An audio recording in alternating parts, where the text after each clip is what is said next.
Welcome to Decision 2024, brought to you by Valuetainment. We've got all of the stats and information each week as we head to the presidential election.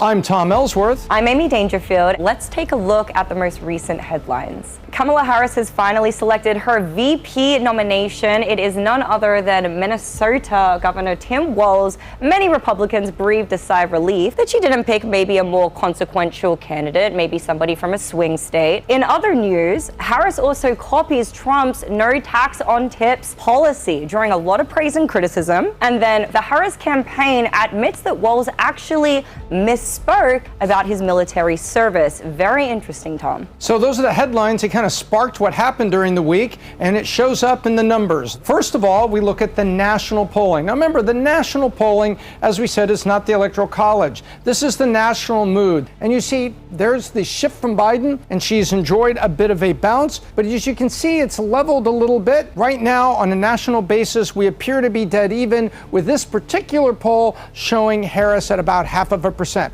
That's nothing on a national basis. Now, let's dive in to more specific polls on a day-by-day basis, and let's take a look at the bounce. It's very interesting to see that Rasmussen really shows quite a different story. After Kamala became the official nominee, she did experience that early bounce in the polls. From there, the excitement began to wane. Her numbers began to stabilize. However, in more recent times, we can see her start to gain a little bit more momentum. But you know who else is gaining momentum here?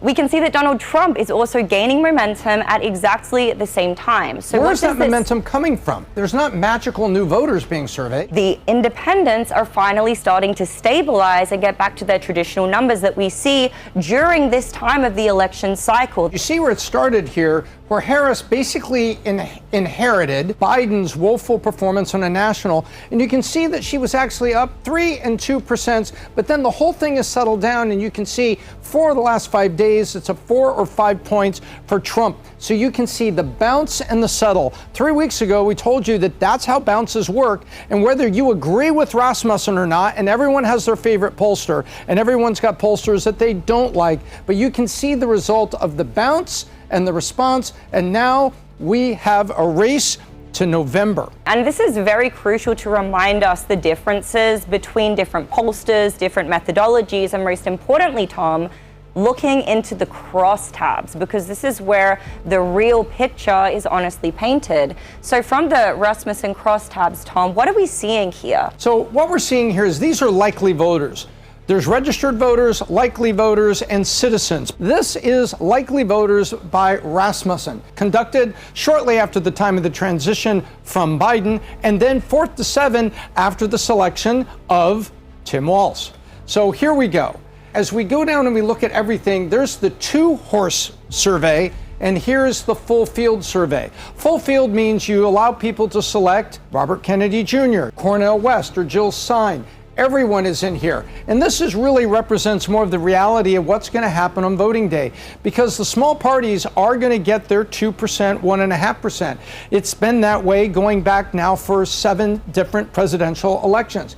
And what you see here is there is a gap. The female gap has been typically toward the Democrats. Right now, Rasmussen is showing it fairly even, whereas the male gap is 13 points for Donald Trump. And when you look at the crosstabs and you go around, it shows a close race, but it shows that Donald Trump has more African-American voters than at any of the last 5 elections for Republicans, with still a dominant share of the African-American voters voting Democrat. But that shift is showing you that they're stepping away from just full-blown allegiance to the Democrat Party. I don't expect you to digest or see all this right here, but we want to point out that we're not just living on whims. We're diving into data and analyzing it deeply, because it matters state by state. And in a few minutes coming up, we're doing a deep dive into Georgia as promised.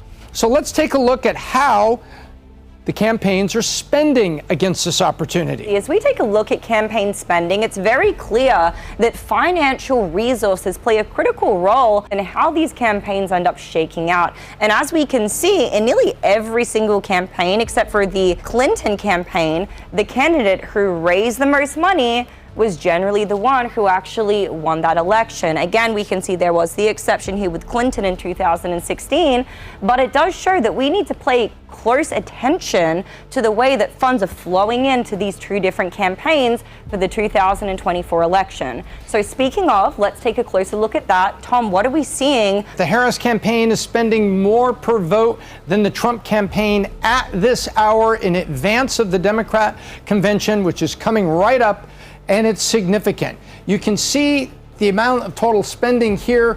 Trump campaign has said that they are allowing Kamala Harris to outspend them, not as a strategy, but just they're taking a look at what she is spending and the traction she's getting or not getting on a vote-by-vote basis, while they take a look at what they're going to be spending. A lot of it will be spending the Trump campaign is doing in response to platforms and other issues. Now, there's a lot of people that are out there saying that maybe that this wait and see or this sideline or this limited topical strategy may not be playing well for Trump. And over the weekend, there's been a lot of voices that are out there calling from the Trump campaign to step on the gas and get going, because there has been enthusiasm for Kamala. What else is Trump fighting? He's fighting the media. The media has never really favored Trump in a very positive light. However, in this instance, we can see that when he announced his what would be a life-changing policy, do you know how the media responded?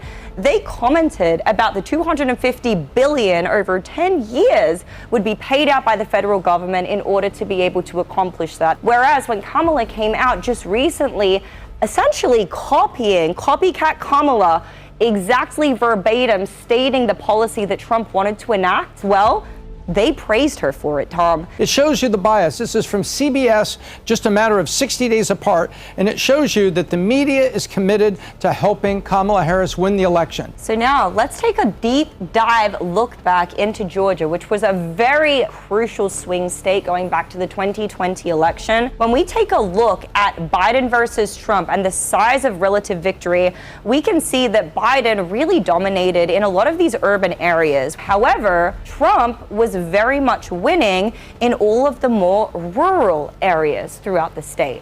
And when we take a look at both of them, it is kind of 50-50. However, these more urban areas did play a very crucial role in Biden flipping that state in the 2020 election. So let's step back and just take a look at the shift. We sit here in Georgia and we see the three candidates were there. After the brutal debate that Biden had, suddenly you had things that were relatively close together. But Trump picked up 1.8 points to have a solid 2-point lead that was rolling up into the debate. After that debate, literally it shifted and Trump was suddenly up by 4, and this is conservative. We've seen polls that are reputable that were showing Trump up by as much as 6.5 in Georgia. That was before the announcement of Kamala Harris. And there's a couple things that happened with Trump that I'm going to get into a minute. But first, let's go look at the history. Yeah, so Georgia is a state that is historically red. This has been a Republican stronghold for many of the different election cycles. And as we can see, when the state was won by the Democrats in 2020, it was by razor thin margins. We can see that Biden won by 0.2% compared to Trump's 49.3%. And where a lot of this is really culminated from is this independent vote during the 2016 elections. So now, what does Georgia look like today? 10.8 million population, but they have a full 7.7 million registered voters. This is an active voting state. Very active. There's other states that only have half of the population is actually registered to vote. It's almost dead even. 2.2 million Democrats, 2.1 million Republicans, and 3.3 million independents. Now then, the same three issues are showing up in Georgia as some of the other states we've looked at, however, in a different order. Inflation in the economy is number one, with a heat index more favoring Republicans. However, when you go down to immigration, it is almost even in Georgia, similar to Arizona, which is a little bit of a surprise. However, there's enough immigration, in the news and with immigrants that have come to a large city such as Atlanta, very large city now, that you have both sides up. Where it's not even is women. Women are overwhelmingly important in the election in Georgia, and under health care, they are at an intensity level 8. specifically on women's health care, women's right to choose, the abortion question. So when you take a look at this, you can see it's very important to win women and the independent vote in Georgia. And this past week, Trump made a couple very harsh comments about the governor of Georgia, as well as doubled down on some women's rights issues. When you do that, Georgia will skinny up, and we saw that in some of the polls. So let's dive into some of these more recent polls, which, when you kind of aggregate the data all together, really it's showing a toss-up between Trump and Harris. We do have the Rasmussen poll, which shows Trump leading by +5. However, the two prior by ActiVote actually show a tie, and then Survey USA shows a +3 for Harris. Now let's go take a look at the blue wall. The blue wall, this week, there were some surveys that came out from August 5th to 7th from the normally reliable Siena College poll. We go and look at on 4 or 5 other polls, dive into the crosstabs, and we did not see it this broadly. We feel that this is also an example of a little bit of a selective media bias in the poll, because there are many different ways that you can go look at the results of any polls. This is what the public is seeing, but we are not seeing 4 points here. Michigan, 2.5 to 3 is what we see, not quite 4. Pennsylvania, we actually see Trump at 1 point advantage, which would mean this is a 5-point switch. So how they ask the question is important. You'll notice that 50 and 46, that's 96. Our question would be, this may be likely voters, but was Kennedy and the independents included? Because that's only 4 points for Kennedy and the independents. It's usually more than that. So when you look at the polls, polls can be taken in such a way to support a narrative you're after. We want to look at the crosstabs and look at everything, because when people walk into the voting booth, they're not going to forget about Kennedy. Kennedy is going to get his 2.5%, 3% in Pennsylvania. It's a Northeast state. Kennedy's a Northeast candidate. And so when you look at that, and then you look at Libertarian and Green, you say it's going to be 4.6 to 5, what we're seeing in our analysis based on history, current trends, registered voters, and the last election. We believe that these were 2 horse races in which A or B, and they were asked to disavow. And in this case, we believe that there are more Kennedy votes that are in the Harris numbers.